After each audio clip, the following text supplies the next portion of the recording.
너무 춥네요. 그죠? 추워요. 그럼에도 불구하고 오신 여러분들, 하나님께서 여러분을 사랑하는 줄 믿습니다. 여러분들 위해 주의 축복이 넘치기를 주님의 이름으로 축원합니다. 우리 앞뒤 좌우에 있는 분들 따뜻한 사랑의 마음으로 인사를 나눕니다. 주님의 이름으로 사랑하고 축복합니다.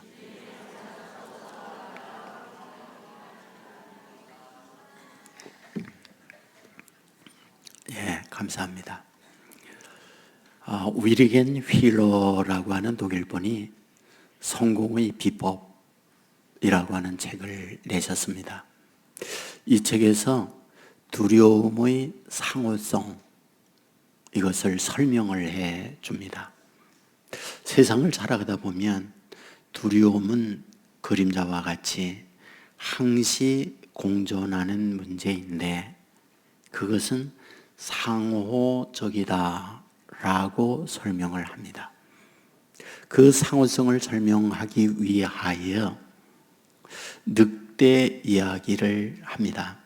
산중에 홀로 늑대를 만났을 때 그 늑대가 굶주렸고 흰 이를 드러내며 으르렁거리며 나에게 달려온다면 그 두려움의 정도는 어느 정도일까? 이것을 1에서 10이라고 하는 수치를 가지고 수치화한다고 할 때 어느 정도일까? 10에 해당한다. 이렇게 이야기합니다. 하지만 내 손에 창이 들려 있다면 그 두려움은 어느 정도일까? 8, 9로 줄어들게 될 것이다. 창만이 아니라 횃불을 함께 들고 있다면 어느 정도일까? 5, 6으로 줄어들게 될 것이다. 그것만이 아니라 내 주위에 나를 돕는 사람이 함께 한다면 어느 정도일까? 당연히 수치는 줄어들게 된다. 그런데 총이 있다면, 그리고 자동차가 있다면 그 두려움의 정도는 어느 정도일까? 현격하게 줄어든다라고 말하죠. 이것을 그분은 두려움의 상호성이다, 이런 표현을 쓰고 있습니다. 우리가 세상을 살아갈 때 보면 사실 누구나 다 여기에서 자유로울 수는 없습니다. 2025년을 시작하는 우리의 상황, 우리의 현실은 어떠할까요? 불안과 두려움이 내재된 출발을 하고 있다, 이 생각을 하게 되는 거죠. 사실 어떤가요? 정치적 불안이요. 그리고 분열이요. 그리고 이로 인한 경제적 불황이요. 경제적 불황에 있어서는 자영업을 하는 분들, 저에게 얘기해요. 목사님, IMF 때보다 더 힘들어요. 여러분이 거리에 다니면 공실, 건물에 비어있는 임대한다고 하는 광고를 많이 볼 거죠. 그만큼 힘든 가운데 우리는 출발하고 있는 것, 이것이 우리의 현실이다라고 생각을 하는 거죠.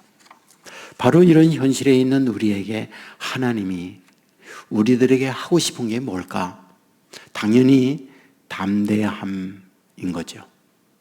그러면 이 담대함은 어떻게 얻어낼 수 있을까라는 거죠. 오늘 본문을 통하여 우리들에게 그 사실을 가르쳐 주고 있습니다. 히브리서를 읽었습니다. 히브리서란 무슨 뜻을 갖고 있는 걸까요? 유대인들 가운데에 예수 믿는 사람들, 그들에게 보내는 편지이다라는 말이죠. 그렇다면 이 예수 믿는 유대인들에게 히브리서 기자가 말하고 싶은 게 무엇이었을까라는 거죠. 여러분, 히브리서 1장 1절에 출발하고 있는 말이 있어요. 옛적 선지자들에게 너에게 하나님의 말씀하여 준, 이렇게 시작해요. 그러니까 선지자들을 통하여 너희들에게 하나님의 말씀을 해 주었다. 1장 2절로 넘어가면 그 말씀을 아들 예수 그리스도를 통하여 너희에게 말씀해 주었다. 이렇게 말씀을 해요. 그리고 1장 3절로 넘어가면 옛 선지자를 통하여 예수 그리스도를 통하여 너희들에게 한 말씀이 어떤 말씀인지 아느냐? 그것은 능력의 말씀이다. 이렇게 얘기합니다. 그런데 그 능력의 말씀은 어느 정도인지 아느냐? 우리가 잘 알고 있는 그 유명한 히브리서 4장 12절 말씀. 하나님의 말씀은 살아있다. 운동력이 있다. 좌우의 날선 어떤 검보다 더 예리하다. 혼과 골수를 찔러 쪼개기까지 한다. 라고 하는 말씀으로 그 말씀의 능력을 우리에게 설명을 해 줍니다. 그런데 이제 이 히브리서 기자가 히브리 성경을 받고 있는, 이 편지를 받고 있는 성도들에게 매우 심각한 말을 하고 있어요. 그 심각한 말이란 무엇일까? 히브리서 4장 2절 말씀에 보면 이와 같이 능력의 말씀을 너희들에게 전해 주었지만 그 능력의 말씀이 뭐다? 너희들 자신과 믿음으로 연결되지 못하고 있다. 믿음으로 결부되지 못하고 있다. 라고 말씀을 합니다. 다르게 표현하면 능력의 말씀을 들었습니다. 그런데 실제 생활을 보면 그 능력의 말씀이 운동력 있게 믿는 자들에게 역할을 하지 못하더라. 그 말씀을 하죠. 믿었어요. 하지만 실제 삶은 그러하지 못하더라. 말씀을 알았어요. 그런데 실제 생활에는 말씀과 관계없는 삶을 살고 있더라. 듣긴 듣습니다. 한 귀로 흘려보내고 있습니다. 그러므로 말씀의 역할을 제대로 하고 있지 못하는 것이 지금 히브리 성경을 받고 있는 너희들이다라고 말씀을 해요. 이러한 현실은 너희들만 사실은 그러한 건 아니었다. 사실 우리 조상들도 말씀을 보며 깨닫게 되어진다. 그 대표적인 것이 무엇이냐? 출애굽한 이스라엘 백성, 하나님이 약속의 말씀을 주었다. 어떤 약속의 말씀? 젖과 꿀이 흐르는 땅을 너희들에게 준다라고 약속을 했다라는 거죠. 자, 그런데 가데스 바네아에서 어떤 일이 벌어지느냐? 12명의 정탐꾼이 가나안을 정탐하고 돌아와서 가나안의 형편을 백성들에게 말을 합니다. 아는 대로 여호수아 갈렙을 제외한 10명이 부정적 말을 하게 되는 거죠. 그곳에 가서 봤더니 높은 성곽이 지어져 있습니다. 그리고 그 성곽 안에 사람들을 보니 거인들이 살고 있습니다. 그 거인들은 다 중무장을 하고 있습니다. 그들 앞에 우리는 메뚜기에 불과합니다. 절대 그 땅 못 갑니다 라는 말을 한 거죠. 그 말을 들었던 백성들은 어떤 반응을 하고 있습니까? 두려움이죠. 원망이죠. 그리하여 지도자를 달려들고 있는 말씀을 보고 있잖아요. 자, 여기서 우리는 뭘 발견하게 됩니까? 하나님이 하나님의 백성들에게 하나님의 말씀을 주신 거잖아요. 젖과 꿀이 흐르는 그 땅, 너의 땅이야. 내가 너희들에게 준다. 이 말씀을 받고 있지만 현실에 뭐다? 어려운 난관, 스스로가 비교해 볼 때 그 현실은 우리가 넘을 수 없는 담이다, 넘을 수 없는 태산이다라고 할 때 두려움으로 무너지고 있더라. 이것을 말씀을 해주고 있는 거잖아요.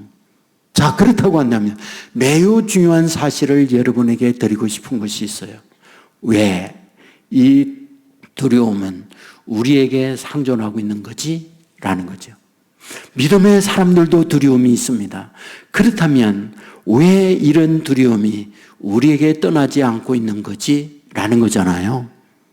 우리가 그 기원에 대하여는 창세기 3장에서 찾아볼 수 있습니다.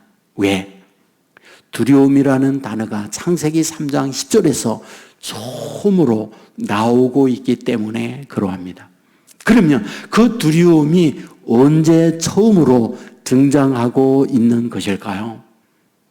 선악을 알게 하는 열매를 먹고 숨어 있는 아담에게 하나님께서 찾습니다. 아담아, 아담아, 내가 어디 있느냐? 이 말을 들었던 아담이 대답해요. 내가 벗었으므로 두려워하여 숨었나이다 라고 말을 합니다. 이때 처음으로 두려움이라고 하는 단어가 등장을 합니다. 묻습니다. 벗었다고 할 때 무엇을 벗었다고 하는 말일까요? 굉장히 이 말씀은 아이러니해요. 왜? 한 번도 입은 것이 없었으니까. 실오라기 하나 걸친 적이 없었으니까. 항상 에덴에서 벌거벗은 몸으로 살아가고 있었던 그가 벗었다니 뭘 벗었다는 말일까? 라는 거잖아요. 벗었기 때문에 두려워해요. 뭘 벗었다는 거야? 입은 것도 없는데. 우리가 이 부분에 대한 이해를 위해서는 하나님의 말씀과 연관이 되어 있다는 걸 알아야 합니다. 하나님이 아담 하에게 말했습니다. 선악을 알게 하는 열매를 먹지 마라. 먹는 날에는 죽는다. 사탄이 와서 하와에게 이야기합니다. 왜 선악을 알게 하는 열매를 하나님이 먹지 말라고 하는지 아느냐? 그 열매를 먹으면 죽는다고 했지. 절대 안 죽어. 도리어 그 열매를 먹으면 너의 눈이 밝아져. 그리고 하나님이 되어져. 하나님과 같이 되어져. 그래서 하나님이 하나님과 같이 되어지는 걸 시기 질투해서 그 열매를 먹지 말라고 한 거야. 라고 하는 사탄의 말을 듣게 되는 거죠. 하와는 동산 중앙에 있는 선악을 알게 하는 열매를 보았더니 성경은 보암직도 하고 먹음직도 하고 지혜롭게 할 만큼 탐스럽게 할 나무인지라 그 열매를 먹었다 말이에요. 그 열매를 먹고 나서 숨게 되는 거죠. 아담아, 아담아, 내가 어디 있느냐? 내가 벗었으므로 두려워하여 숨었나이다 라고 말했던 거죠. 그러면 여기에서 벗었다는 게 뭘 벗다는 말일까? 하나님의 말씀을 벗다는 말이죠. 이것을 확대하면 하나님을 잊고 있는데 그 입은 하나님을 벗다라는 말을 하고 있는 거죠. 두려움이란 믿는 자에게 상존하게 되어질 때 어디에서 출발하는가? 하나님을 잃을 때, 하나님의 말씀을 놓칠 때 두려움은 우리에게 찾아온다. 이것을 우리에게 말씀해 주고 있다. 이것을 보여주고 있는 말씀이잖아요. 여러분 성도들이 두려워 떨 때 언젠가 보아라. 하나님의 말씀을 놓치고 상황과 현실에 매일 때 두려움은 몰려든다. 이것을 히브리서 기자는 말하고 있는 거잖아요. 앞에서 여러분에게 말씀을 드렸지만 높은 성 그 안에 살고 있는 안악 자손들 그들의 무장되어 있는 무기를 보고 400년 동안 노예로 살던 너희가 피골이 상접한 가운데 그들 앞에 메뚜기로 보이는 건 당연하다. 근데 그 사실만 보니까 몰려온 건 불가능하구나. 그러므로 두려움이 몰려와서 우리로 매장지가 없어 끌어내어 여기서 죽게 하느냐 원망하는 사람이 되어졌다. 이것을 말씀해 주고 있는 걸 보게 되지 않습니까? 자, 그렇다면 히브리서 기자는 이러한 히브리 교인들에게 무엇을 말하고 싶은 것일까? 뭘 말하고 싶은 것일까? 그들로 하여금 다시금 담대한 사람, 말씀의 능력으로 말미암아 덧입고 말씀의 능력으로 사는 사람 되기를 원했던 것, 그것이 히브리서 기자가 성도들에게 보내는 편지의 내용이었다라는 거죠. 그것을 극명하게 보여주는 말씀이 본문 7절이에요. 본문 7절 어떤 말씀을 하고 있습니까? 하나님께서 우리 선조들에게 주어져 있는 말씀, 그 말씀을 살아갔던 믿음의 사람들을 본받으라, 그와 같이 말하고 있는 거죠.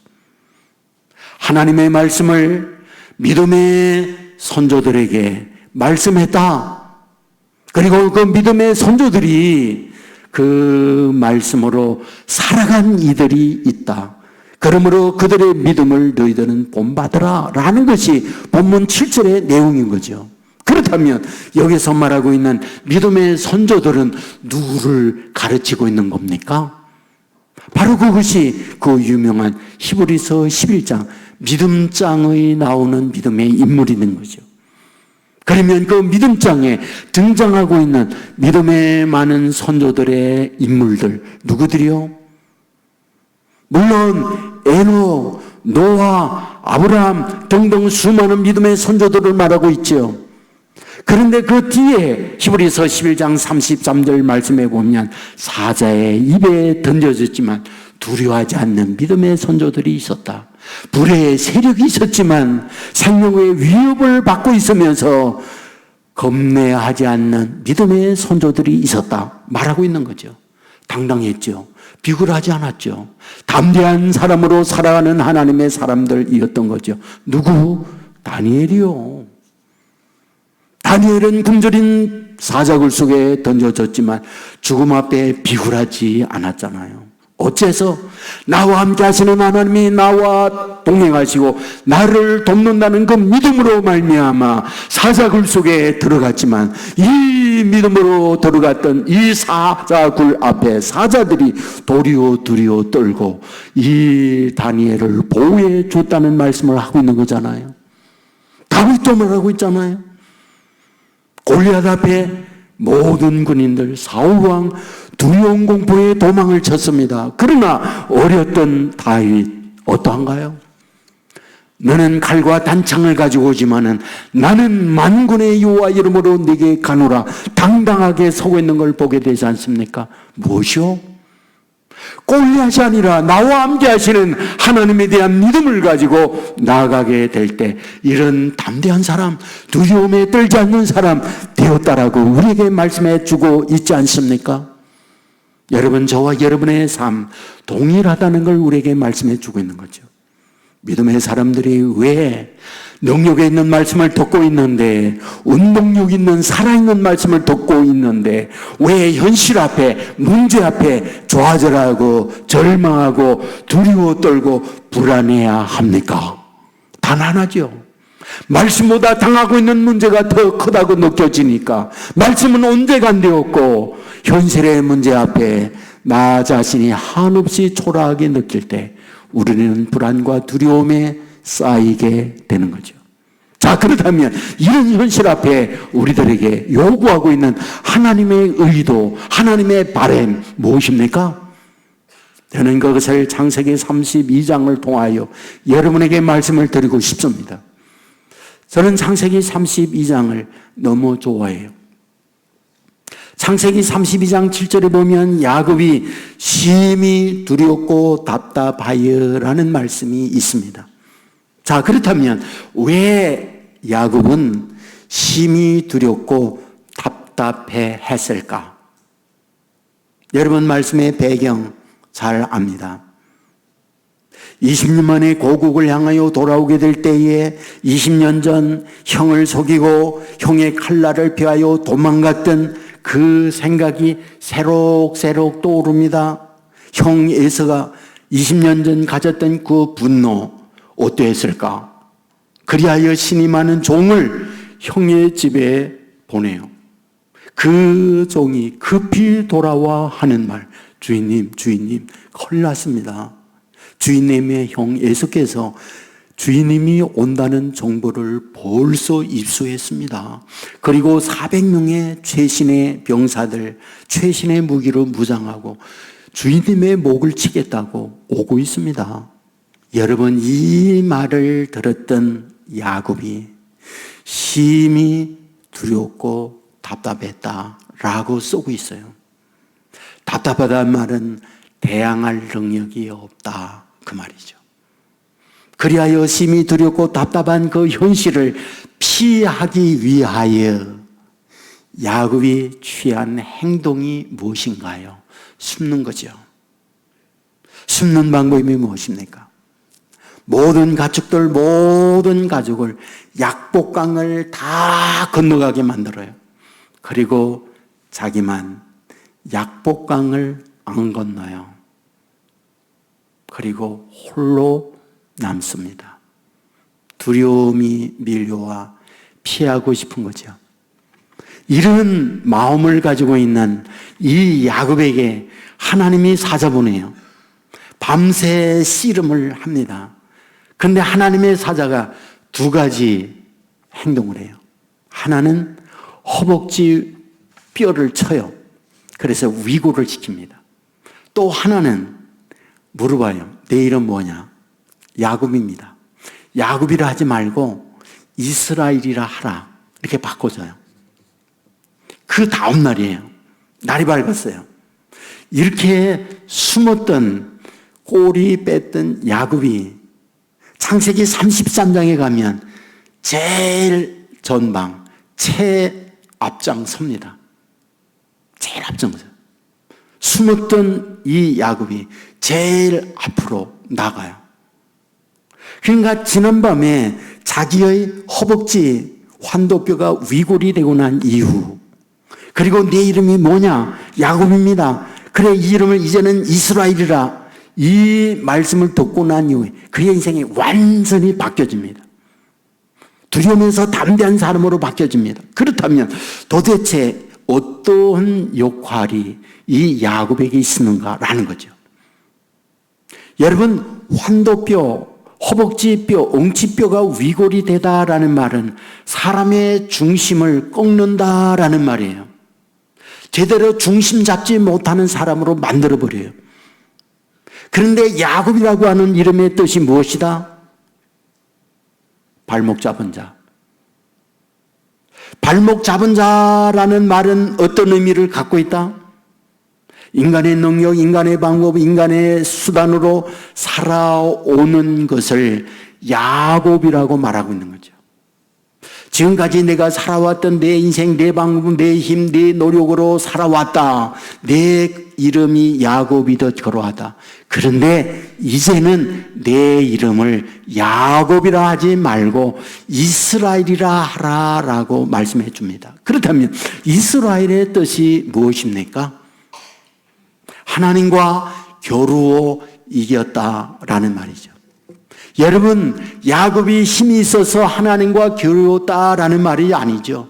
힘의 중심이 빠져나갔어요. 하나님이 환도뼈를 쳤으니까 힘쓰지 못해요. 그런데 강한 하나님과 씨름하여 어떻게 하나님과 겨루어 이겼다는 말입니까? 말도 안 되는 말이죠. 그러면 여기에 이스라엘의 의미가 무엇입니까? 하나님이 다스리는 자라는 말이에요. 하나님이 주장하는 자라는 말이에요. 하나님이 이끄는 자라는 말이에요. 이제 지금까지 내 인생 내가 이끌어왔지만 이제부터는 내가 내 인생을 이끌어가. 지금까지 내 삶을 내 마음대로 살아왔지만 이제부터는 내가 다스리는 자가 되어서 라는 의미가 이스라엘이라 라는 말이거든요. 바로 야곱은 하나님께서 이스라엘이라고 하는 이름을 개명하게 될 때 그걸 믿은 거예요. 그리고 다음날 당당하게 자기를 치기 위하여 오고 있는 에서 앞에 나가고 있는 거죠. 놀라운 일이 무엇인가요? 이와 같이 야곱을 보는 순간 에서가 달려와서 목을 어긋맞고 울면서 이산 가족의 상봉이 이루어지잖아요. 완전히 하나님께서 그의 이름을 이스라엘로 바뀌어지고 이스라엘이라는 이름을 붙들고 내 삶은 이제부터 야곱이 아니라 하나님이 다스리는 내 인생이다라는 믿음을 갖고 살 때에 하나님이 개입하셔서 하나님이 일하셔서 에서의 마음을 녹이고 있다고 우리에게 보여주는 말씀이잖아요. 하나님은 하나님의 자녀들에게 이걸 원해요. 내 방법 내 인생으로 살아왔다면 이제는 하나님의 주시는 말씀이 너를 다스리게 해라. 하나님이 너를 이끌어가는 사람이 되게 해라. 이것을 말씀해 주고 있잖아요. 디모데후서 1장 1절에 보면 하나님이 우리를 향한 마음은 두려워하는 마음이 아니라 담대한 마음이라고 말씀해 주고 있습니다. 하나님의 자녀들이 어디에 가든지 초라한 모습으로 사는 것, 하나님의 자녀들의 그 모습을 보면서 결코 하나님이 원치 않는 모습이에요. 대중 앞에 꼬리 빼며 주눅 들고 두려워 떠는 것, 하나님이 원치 않는 하나님의 백성들의 모습인 거죠. 아버지 하나님이 저와 여러분을 향한 하나님의 자녀를 향한 하나님의 심정, 당당하길 원합니다. 담대하기를 원합니다. 어디 가든지 허리를 펴고 어디든지 멋진 모습으로 서기를 원하는 것. 아버지가 아버지의 자녀를 향하여 거는 기대다. 믿으시기를 주의 이름으로 축원합니다. 우리가 시편 27편 1절 이하의 말씀 잘 알고 있잖아요. 내가 누구를 두려워하리요? 많은 군대가 나를 대적할지라도 또 전쟁이 일어나 나를 치료할지라도 나는 두려워하지 아니하고 여전히 초연하리로다. 이렇게 고백하고 있잖아요. 어째서 많은 군대가 공격해 오는데, 어째서 무기를 무장한 대적들이 힘없는 나를 향하여 공격해 오는데 두려워 떨지 아니하고 태어난 모습으로 설 수 있단 말일까? 단 하나이잖아요. 나의 힘이 되신 여호와가 나와 함께함이라 고백하고 있잖아요. 나의 힘이 되신 여호와가 나와 함께함이라. 이 믿음을 갖고 갈 때에 그 믿음을 가지고 있는 그와 나의 힘이 되신 여호와가 함께하셔서 대적들을 물리치고 담대한 하나님의 사람으로 만들고 있더라. 우리에게 말씀해 주고 있잖아요. 너희들이 이 믿음을 가져야 한다 말씀해 주고 있는 거죠. 우리가 사도행전 27장에 보면 바울이 로마의 황제에게 재판을 받기 위하여 압송에 가는 장면이 등장해요. 당시에 이동수단이 해로였어요. 그래서 이 배가 지중해 한복판에 왔을 때 유라굴로 광풍을 만나게 됩니다. 유라굴로 광풍이라는 것은 지중해에 일어나는 풍랑 가운데 최상위의 풍랑을 말해요. 그러니까 이 풍랑을 만났을 때 생존하는 배는 희귀해요. 생존할 수가 없어요. 거의 파손하는 거죠. 여러분, 이런 두려움이 밀려왔기 때문에 선장 선원들은 배에 있는 화물, 배에 있는 기구 다 바다로 버려버립니다. 공포에 질려 있습니다. 바로 이런 상황이 있을 때 바울이 선장과 선원들에게 뭐라고 말해요? 여러분 안심하세요. 여러분 안심하세요. 우리에게는 아무 일 없습니다. 걱정 안 해도 돼요. 이 말을 해요. 저 동역의 붉은 햇빛이 떠오르다 이 말을 하는 게 아니에요. 부는 바람이 잔잔해졌기 때문에 이 말을 하다 하는 말이 아니에요. 더 큰 풍랑, 더 큰 파도가 밀려오고 있는 이런 상황, 급박한 현실에서 이 말을 하고 있는 거죠. 어째서? 지난밤 하나님께서 바울에게 말씀했어요. 너희들의 생명 하나 상하지 않는다. 그러므로 안심해라. 이런 하나님의 말씀을 들었던 이 바울은 당당하게 그 말씀에 의지하여 지금 심각한 유라굴라의 광풍 한가운데에서 이 말을 할 수 있는 거죠. 말씀을 의지하는 거죠. 풍랑이는 유라굴라 광풍이 있지만 그것이 문제가 아니라 말씀이 우위요, 말씀이 능력이요, 말씀이 능력이라고 하는 이 사실을 바울은 믿었기 때문에 당당하게 안심하라고 외쳤던 거죠. 놀라운 사실은 말씀대로 안전하게 보호를 받고 있잖아요. 말씀을 믿으니까. 저는 제 개인에게 있어서 힘들고 어려운 일도 많아요. 때로 불안하기도 하고 똑같이 두려움을 느낄 때도 많이 있죠. 근데 저를 지금까지 붙들게 되어지는 말씀 두 가지 항상 제가 붙들고 있거든요. 지금도. 첫째는 이사야 43장 1절 말씀이에요. 우리 잘 아는 거죠. 너는 두려워하지 말라. 내가 너를 구속하였고 내가 너를 지명하여 불렀노니 너는 내 것이다. 저 이 말씀을 너무 좋아해요. 너 두려워하지 마라. 내가 너를 구속하였다. 내가 너를 지명하여 불렀나니 너는 내 것이다. 저는 그 말씀을 그렇게 좋아해요. 힘들고 어려울 때 그래 하나님이 나를 구속하셨어. 그래 하나님이 나를 지명하여 나를 불렀어. 그래서 나는 하나님의 소유야. 저는 이 말씀을 정말 늘 붙들고 있거든요. 두 번째 말씀. 엘리야가 갈멜산에서 했던 기도거든요. 사무엘상 18장에 보면 세 가지 기도해요. 하나님, 여호와가 하나님이 된 것을 저들로 알게 해주십시오. 바알이 하나님이 아니라 여호와가 하나님인 것을 저들로 알게 해주십시오. 두 번째 기도예요. 내가 살아계신 하나님의 종 된 것을 저들로 알게 해주십시오. 세 번째 기도예요. 하나님, 살아계신 하나님이 나를 통하여 살아계신 하나님의 증거를 나타내 주십시오. 그 세 가지 기도를 해요.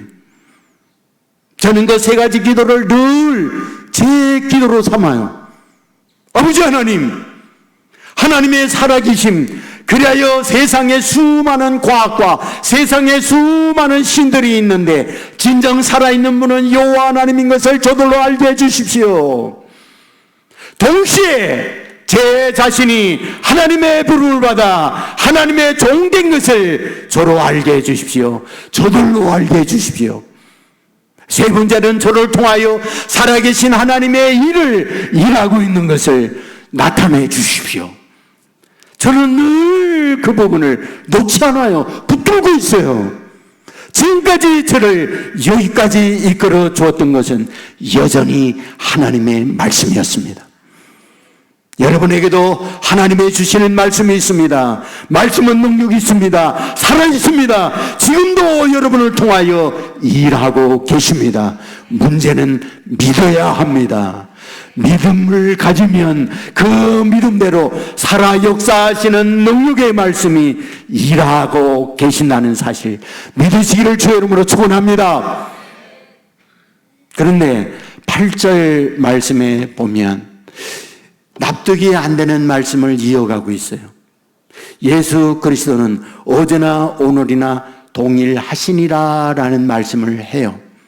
7절에서 믿음의 선배들에게 말씀한 걸 믿고 그들의 믿음을 본받으라 그리고 나서 예수 그리스도를 말해요. 예수 그리스도는 어제나 오늘이나 영원토록 동일하시다 그 말씀을 하고 있습니다. 자, 그렇다면 7절과 8절은 어떤 관계가 있기에 이어서 예수 그리스도를 말씀하고 있는 걸까라는 거죠. 자, 여기서 예수님이 영원하다라고 하는 영원성, 무엇이 영원하다는 말일까요? 능력이요. 예수님의 능력은 영원하죠. 예수님의 사랑이요. 예수님의 사랑은 영원하죠. 예수님의 구원 사역이요. 2000년 전 골고다에서만 있던 게 아니라 지금도 앞으로도 그 예수님의 십자가의 구원 사역은 영원한 거죠. 이런 영혼을 우리에게 말하고 있습니다. 그런데 제가 이 말씀을 묵상하면서 또 오르는 게 있습니다. 그게 무엇이냐면 예수님의 이름이에요. 예수님의 이름, 또 다른 이름이 있잖아요. 처녀가 잉태하여 아들을 낳으리니 그의 이름을 임마누엘이라 하리라 말씀하고 있잖아요. 임마누엘이 예수님의 또 다른 이름인 걸 우리에게 말씀해 주고 있잖아요. 그런데 그 임마누엘이 얼마나 소중한지 예수님이 구름을 타고 하늘나라 올라가면서 마지막 모인 믿음의 사람들에게 남기는 말씀 역시 임마누엘이었잖아요. 내가 세상 끝날까지 너희와 항상 있으리라. 영원토록 함께하겠다. 무슨 말이냐고요?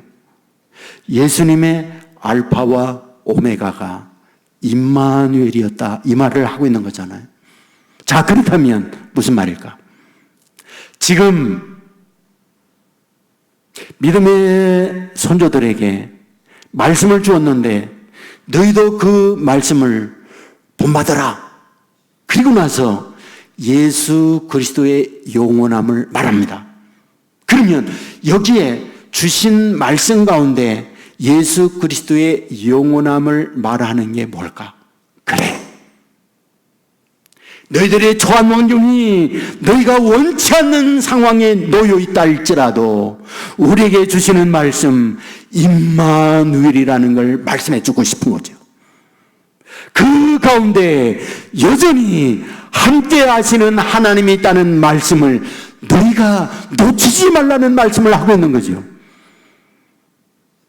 우리가 처해 있는 환경은 우리가 원하고 바라는 것만 우리에게 오는 건 아닙니다. 결코 원치 않는 이런 상황이 우리에게 돌아오면 최악이라고 하는 현실이 얼마든지 올 수 있습니다. 그때 우리는 무너져 내립니다. 홍해가 앞에 가로놓여 있죠. 거대한 성과 거인들이 놓여 있죠. 우리는 그 앞에 한없이 초라한 메뚜기와 같죠. 그리하여 무너져서 두려운 공포에 원망할 수밖에 없는 거죠. 바로 이런 현실 앞에 우리에게 주고 싶은 것 임마누엘이다. 하나님이 너와 함께한다. 두려움의 상호성에 있어서 하나님이 저와 여러분과 함께하는 만큼 강하고 능력 있는 것이 어디에 있단 말입니까? 이것을 너희가 믿으라고 말씀하고 있다는 사실 믿으시기를 주의 이름으로 축원합니다. 저와 여러분이 처해 있는 상황이 어떠하든 임마누엘 하나님, 그분이 항상 나와 동행하고 있다는 믿음을 놓지 않는다면 믿음을 가지고 있는 그와 함께 임마누엘 하시는 하나님이 일하신다. 함께 너를 위하여 돕는다. 대적을 물리친다. 홍해를 갈라주신다. 여리고를 무너뜨린다. 하나님의 기적을 보게 하는 사람이 되게 한다. 믿으시기를 주의 이름으로 축원합니다. 그리하여 바울은 로마서 말씀을 하면서 로마인들에게 주시는 말씀이 있잖아요. 로마서 8장 31절에 보면 하나님이 우리를 위하시면 누가 우리를 대적하리요? 하나님이 우리를 위하시면, 하나님이 임마누엘 하시면 누가 우리를 대적하리요? 나는 약하고 힘이 없지만 하나님으로 인하여 넉넉히 이기느니라. 나는 부족하고 약하지만 나와 함께 하시는 전능한 하나님으로 인하여 어떤 대적과 어떤 문제들을 넉넉히 이기느니라. 여러분, 이 믿음으로 넉넉히 이기는 저와 여러분의 삶이 되기를 주의 이름으로 축원합니다. 벤 후퍼라고 하는 분이 계세요. 이분은 미국의 테네시 주의 주지사를 지낸 분이에요. 이분이 테네시 주 조그만 마을에 태어나 의식 있고 알만할 때 보니까 자기는 고아원에 있었어요. 그래서 내가 어떻게 이 고아원에서 사는가? 다른 친구처럼 엄마 아빠가 없는 고아로 살아가고 있는가? 알고 봤더니 동네에 한 여인, 아가씨가 아버지 없이 아기를 낳고 이 아이를 소아원에 맡겨버렸어요. 이 아이는 서럽게 성장을 했어요. 부모 없죠. 먹는 게 부실하죠. 성장이 원만치 않죠. 그리고 몰골도 늘 야윈 그런 모습이었기 때문에 친구들에게 늘 무시당하고 짓밟히고 서러운 삶을 어린 시절을 성장을 합니다. 12살 때 그 동네 조그만 교회가 있었는데 교회에 젊은 핸섬한 목사님, 우리 이성훈 목사님과 같은 분이 새로 왔다, 이렇게 소문이 난 거예요. 그리하여 이 목사님을 구경하기 위하여 12살 때 교회 가요. 뒷자리에 가만히 힘없이 앉아 있어요. 그날 목사님이 설교를 하셨는데 말씀에 대한 설교를 하셨습니다. 말씀은 능력이 있습니다. 내가 비록 약하지만은 그 말씀을 믿으면 말씀은 살아 있습니다. 말씀은 운동력이 있습니다. 그 믿음을 가지고 있는 이와 말씀이 일하십니다. 어렸던 후보는 그 말씀을 들으면서 굉장히 용기가 됐어요. 왜? 초라한데. 하나님의 말씀이 자기를 주장한다면 초라한 자기가 달라질 수 있다니까.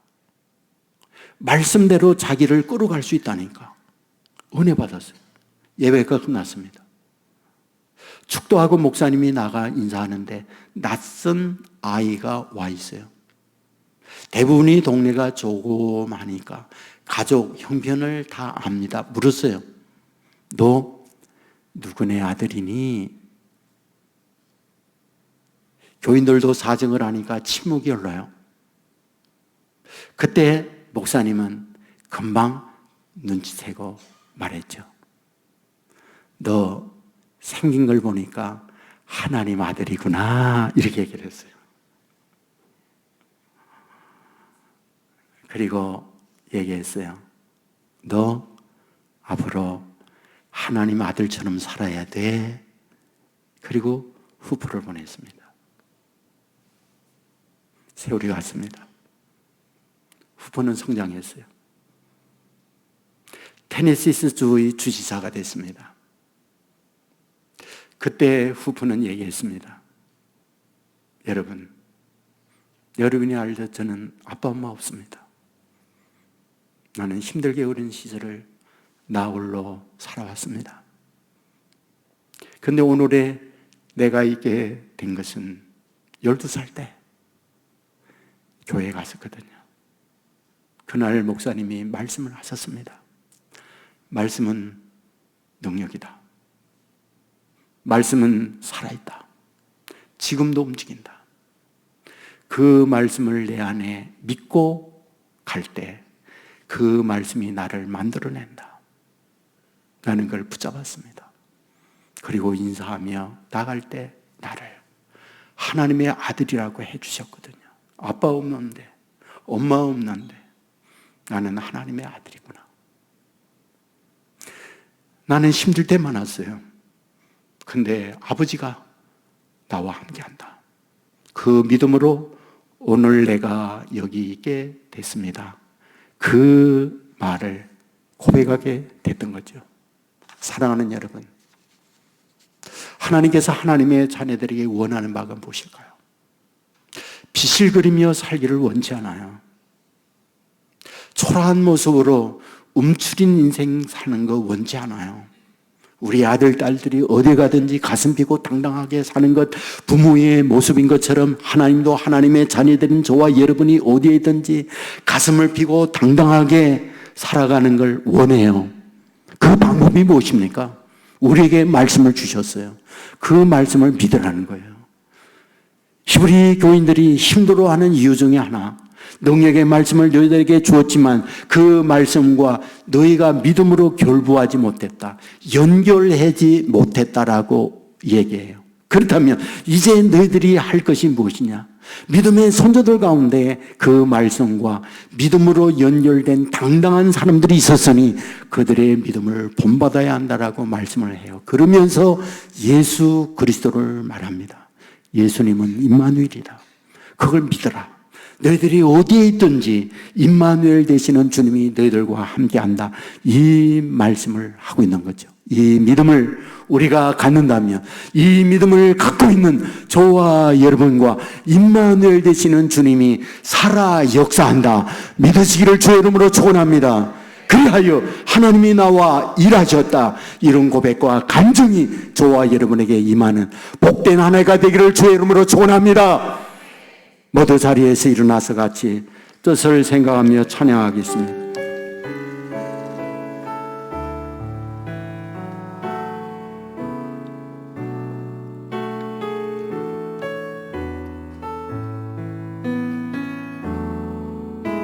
주여 우린 연약합니다. 우린 오늘을 힘겨워합니다. 주 뜻 이루며 살기에 부족합니다. 우린 연약합니다. 주여 우린 넘어집니다. 오늘 하루 또 실수합니다. 주의 긍휼을 구하는 죄인입니다. 우리 주만 바라봅니다.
합심해서 기도하겠습니다.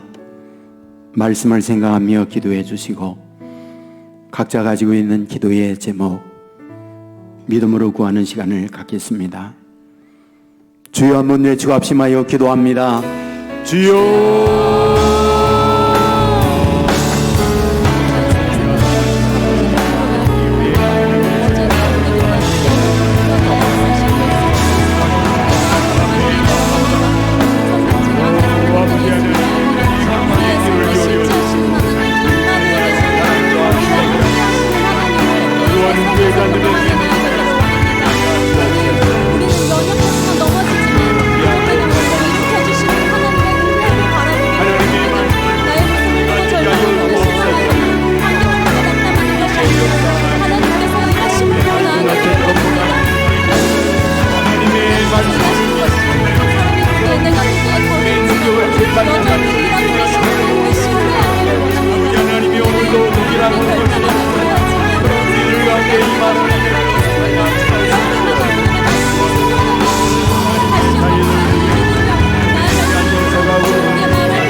주의 전에 우리를 인도해 주시고 우리의 마음의 소원을 아뢰게 해주시니 감사를 드립니다. 간절히 소원합니다. 이곳에서 우리의 마음의 소원을 외쳐싸우니 하늘 보좌에 상달된 기도가 되게 하여 주옵소서. 간절히 소원합니다. 우리에게 말씀을 주었사오니 능력의 말씀을 아멘으로 받는 우리 되게 하여 주옵소서. 그리하여 그 말씀을 믿음으로 말미암아 살아 운동력 있는 역사가 내 인생에 나타나게 하여 주옵소서. 말씀을 믿고 나아감으로 홍해가 갈라지게 하옵소서. 말씀을 믿고 나아감으로 여리고가 무너지게 하여 주옵소서. 말씀을 믿고 나아감으로 광야에서 반석에 물이 나는 축복을 경험하게 하여 주옵소서. 믿고 구하는 것 다 이루어진다 하였사오니 이 믿음을 놓지 않는 자녀들 되게 하시고 그리하여 믿음으로 살아 역사하시는 하나님의 말씀을 체험받는 하나님의 백성들 되게 하여 주시옵소서.